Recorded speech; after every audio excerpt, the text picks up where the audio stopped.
Haleluya, puji Tuhan. Pada kesempatan ini saya mau mengajak kita kembali untuk berbagi, atau saya mau berbagi firman Tuhan. Di dalam 1 Petrus pasal 4 ayat 7. Di sana dikatakan, kesudahan segala sesuatu sudah dekat. Karena itu kuasailah dirimu dan jadilah tenang supaya kamu dapat berdoa. Nah, ayat ini memberikan satu peringatan bahwa segala sesuatu yang ada di dalam dunia ini akan berlalu. Ya, akan berlalu, dan kita berada pada ujung akhir zaman. Itu sebabnya supaya kita tetap teguh, tetap kuat, konsisten, tidak beranjak di dalam Tuhan, atau kita menjadi anak Tuhan yang kuat, maka kita harus menguasai diri kita. Jadilah tenang supaya kamu dapat berdoa. Jadi penting sekali namanya menguasai diri. Jadi tema kita adalah menguasai diri. Nah, seiring timbul pertanyaan, mengapa pelayan kita sepertinya jalan di tempat dan tidak mengalami sebuah kemajuan. Nah, mengapa pula masih banyak bangku kosong di setiap ibadah?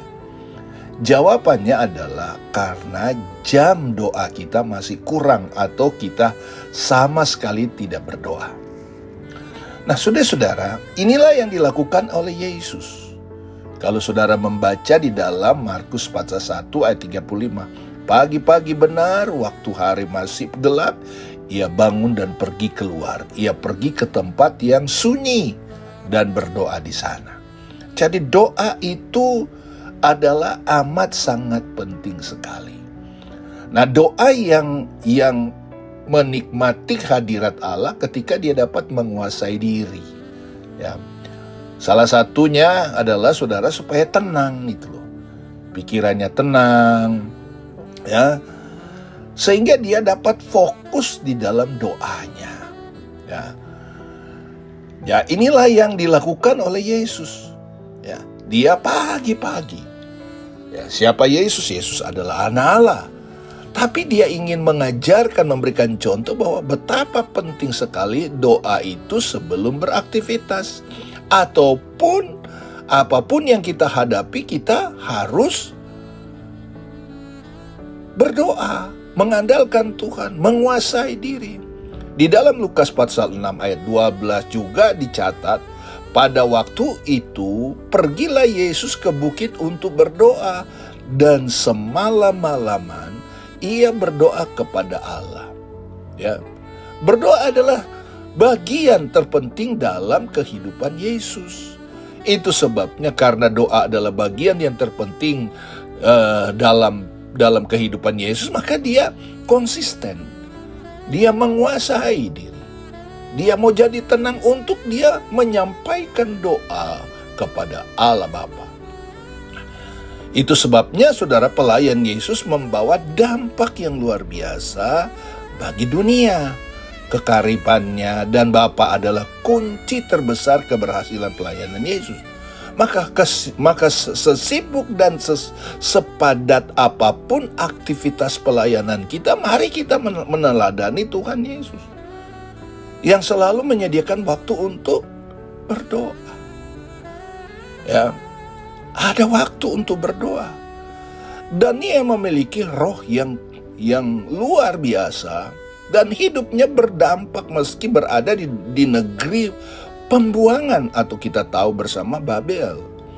Karena ia memiliki kedisiplinan dalam berdoa. Dia dapat menguasai diri padahal dia sibuk.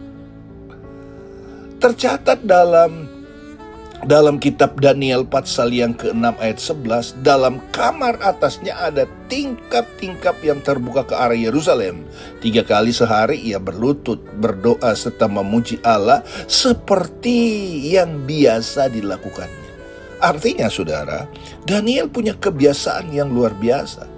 Dia punya waktu untuk berdoa, padahal dia sibuk. Ya, kira-kira gimana sibuknya kita dengan Daniel? Daniel dapat menguasai diri. Dan dia mau memiliki kebiasaan yang positif untuk dia supaya dalam tugas dan pekerjaannya sukses. Kehidupan rohaninya dia sukses. Sebagai utusan Tuhan, kita pun harus punya kedisiplinan dalam hal doa supaya kehendak Tuhan doa supaya kehendak Tuhan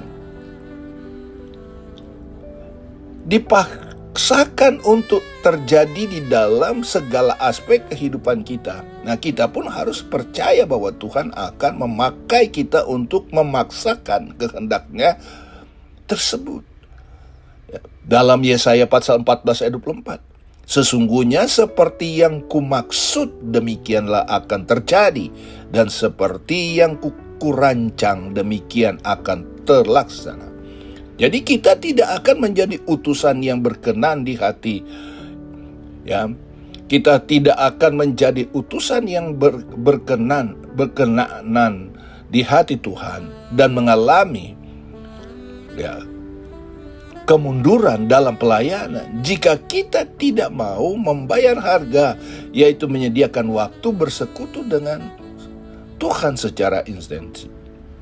Karena terhadap orang yang berkarib, Tuhan memberitahukan kehendak dan rencananya, sehingga disinilah pelayanan seseorang akan menjadi berkat dan berdampak bagi orang yang dilayani.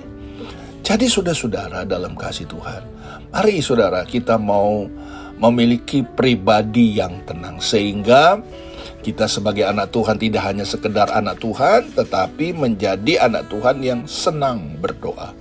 Ya, senang jumpa dengan Tuhan. Kuasailah dirimu. Kalau toh engkau sibuk, ya enggak apa-apa, tapi engkau punya waktu berdoa. Kalau engkau sebagai ibu rumah tangga, engkau punya kesibukan, mungkin ngurus keluarga, anak, ya. Tapi saudara-saudara, kuasailah dirimu dan punya waktu untuk berdoa. Ya, saudara-saudara ya, kalau engkau sebagai seorang profesional, mari, enggak apa-apa. Ya, lanjutkan pekerjaan, karir kita. Tapi kita punya waktu untuk berdoa. Karena doa adalah bahagian yang terpenting dalam kehidupan kita. Kalau kita ingin melihat sukses dan diberkati Tuhan. Doa orang benar, kata firman Tuhan, bila dengan yakin didoakan, sangat besar kuasanya. Ada manfaat yang luar biasa dalam kitab Yakobus pasal 5 ayat 16. Sangat luar biasa. Ya, itu sebabnya milikilah kehidupan yang suka berdoa. Kuasailah dirimu, ya. Bukan hal-hal negatif yang menguasai kita, tetapi hal-hal yang positif. Seperti yang dilakukan oleh Daniel, memiliki kebiasaan, ya, yang dia lakukan untuk dia tetap berdoa. Saya berdoa Tuhan Yesus menolong kita semua. Shalom.